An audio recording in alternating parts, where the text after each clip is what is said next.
you have that, or I recommend the bolster. So I like to lean my Papa Bear, my Mama Bear into my Papa Bear, okay, see? Yeah. Baby, Mama, Papa, okay? So we've got our 3 little bears, 2 little bears here. And then, somebody wanna come on over to this puppy? Yes, Yes. Get it. Okay, Twist it. so you're gonna come to whichever side, but your outer hip's gonna come to the edge of the bolster. Yes, there you go. That's it. And then she's gonna turn herself Yes, full aerial. towards Heather. towards the bolster, and then we start to support her, on her way. And then if she wants to turn the head to the right or left is totally up to her. She can slide her hands here. Can you find a little spot actually, if that works, or even on top of it? No, sorry, I'm gonna guide it real quick right there. And so that might be a little bit more complicated with the blanket space. You can also take them right up here. There's a strap up here on the top of the bolster. Yeah, if she slides her hands in there for a little bit, like she can maybe just give her elbows a moment before she brings them down to the ground, and you can cue. That way the hands get to be a little bit more tricky in this posture, so like how we support it. I also, if you can, would you mind coming up for a moment? Sorry, thank you. You can even offer like a slight build here.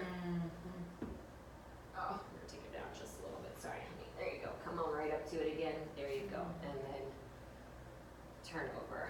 So this one gets to be a little more complicated, and then the knees are a little bit separated. If we wanted, you could like lay something here.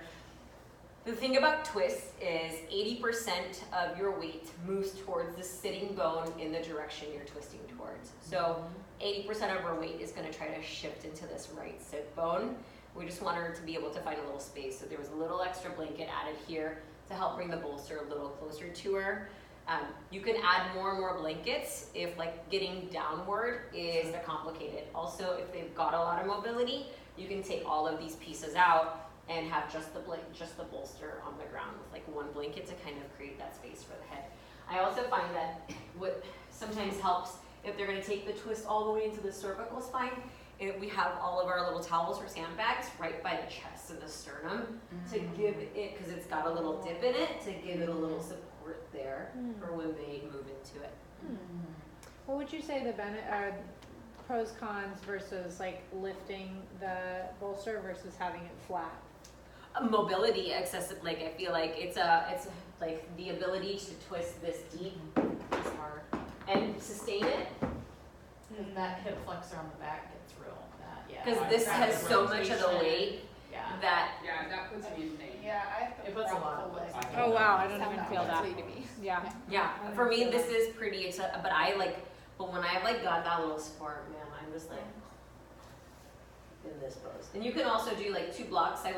Sometimes I know these are really firm. Sometimes if you've got like a bolster that's like a round one, they don't flatten out, and then you can slide your hands on that second block and just like rest them one on top of the other. And that's why I was trying to not say very well with my words. So like there's places to rest. You can also wrap a strap around. Somebody's a strap. Okay, here we go. So sorry. And thank you. So we've done this before, I think, yes, let's see how this will fare. So you have more space.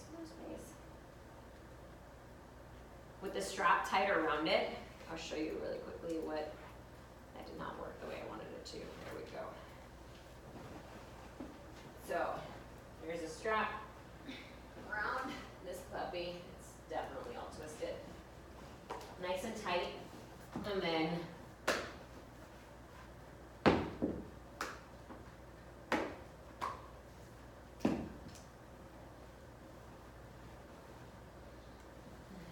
give you this blanket. Okay, there you go. She can wrap her arms like up into under and then up. Can you see it on that side? No, you did great. Yeah. Yeah, Good. under and then Yeah. up, and then the straps hold her forearms in place, and then she can soften her wrists, and her elbows are below her wrists. Yeah, yeah. She's a little further away from the bolster. That was just me, just being like, get down, get down, go the fuck down, let's do this. Yeah. Feedback. Any thoughts? How did that feel? Well, like, It's one of my favorites. the other part of having the bolster propped up versus on the floor is, like you were talking earlier about the difference between needed and restorative. Like It's you more think about stretchy. your pose when you like have the feet in that herky shape, and then it's a fold. It's super stretchy in the back, in the low back, especially because it's such a deep fold. Whereas like when you're propped up like that, it's not such that intense. Because even if you do have the mobility, like I have the mobility to get down there, but it's very intense in the low Yeah. back. And then it becomes that stretch point where we're trying to open up. So really like bringing it closer to the experience and closer to the body, more support. And then if you just flip around, like if you want to give, and then you can just actually, onto your, I just want to show supported resting pose. So you're gonna just flip face that way. Yep, sacrum all the way up to this, push down a little bit. Okay, now lay down all the way back. So this is lovely for women that are pregnant. We don't want them I think after the first trimester, they don't recommend, Those twists. After 16. well, the twists and then deep twist, folded twist, they could take a subtler version of that. Closed twists, not as much, right? So, and that can't help itself, you're closing, you're folding. Yeah. So, giving them a few different things, like just a place to rest, and also instead of, left side lying shavasana is another option, left side resting pose, but instead of we're gonna do bridge here in a moment, and we'll do the back bends that we did in Mountain Brook pose, you could offer this as an alternative to them, to just being there for a little bit. You could bed Unless sheet they this, could take a really subtle, well, I guess that's not subtle. yeah, The blanket on yeah, the knees. yeah, and just even if it's allowing a feeling of low twist with an open chest, there is an option to create that. Because that prop setup, you can do almost everything with just this setup. Yeah. So it can be super nice to not switch prop. Well, and especially even bound angle pose, this would be a Yes. great setup, Yes. and then to have the legs out like this, and still get the benefit of bound angle, supported bound angle, without being so back bent. Yeah. Yes. How long do you hold the twists?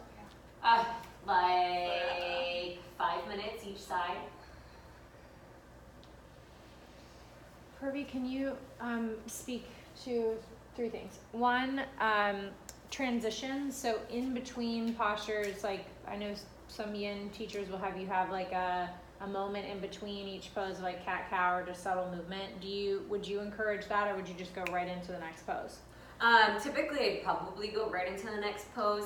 It's only when it's a major movement of the spine after you've been in it for a long time, I'd give yourself a neutral space. So axial rotation, great. But flexion to extension, I'd pause in between. Okay. Second thing, would you, and would this be how you would sequence this? So Start with the back bend. back bends, twist, then forward fold, then side bend, then shavasana? Or I would start with side bend probably, Okay. but that's not always going to be available to you. That's why I like the back bend, maybe a twist and a forward fold, because the twist moves you towards the forward fold. It's the transition, right? It's not quite a forward fold, but it's moving you in the direction of. Then you can take the forward fold, and then you can find shavasana, Okay. and then leave the laterals out of it, because technically, Twist how there you- there is a side expansion in these twists that's happening at the same time. Okay. Then my third question is, do you tend to couple prop setups with prop setups? How much do you try to mitigate the fort building of competitive napping, or how much do you just don't care, just get it done? Do you know what I'm saying? Do you try to Sequence couple? more Do you towards- sequence yeah. more towards the props, or do you sequence more towards the body needs and don't worry about how long the prop setup takes? Don't worry about how long the prop setup takes. I feel you may just have to cut down time, right? I think ultimately we want to get them into the poses and give them as much time as we can there. We do, again, the prop support, right? They're taking care of the support and action of the bones and muscles. So a bit of that will occur, but like the idea is like you know exactly what you're teaching when you come into this space, and what we practice and how we practice matters. So how we sequence this does matter. So if it's like ditching twists and we didn't do a single twist or a side bend in our practice this week, but we did do 3 poses, and then we did a seated meditation. But it did. And what are the biggest things we're working with when it comes to the world we live in is that this is everything, how we sit in chairs, how we drive, how we function, how we age is doing all of this, and we're not breathing well. So what we're really trying to do is help people breathe. And then if they can get the flow of breath going, they're moving towards a more harmonious state as best as we can get them there. So, does that help? Yes. Answer this question? Yes, thank you. What about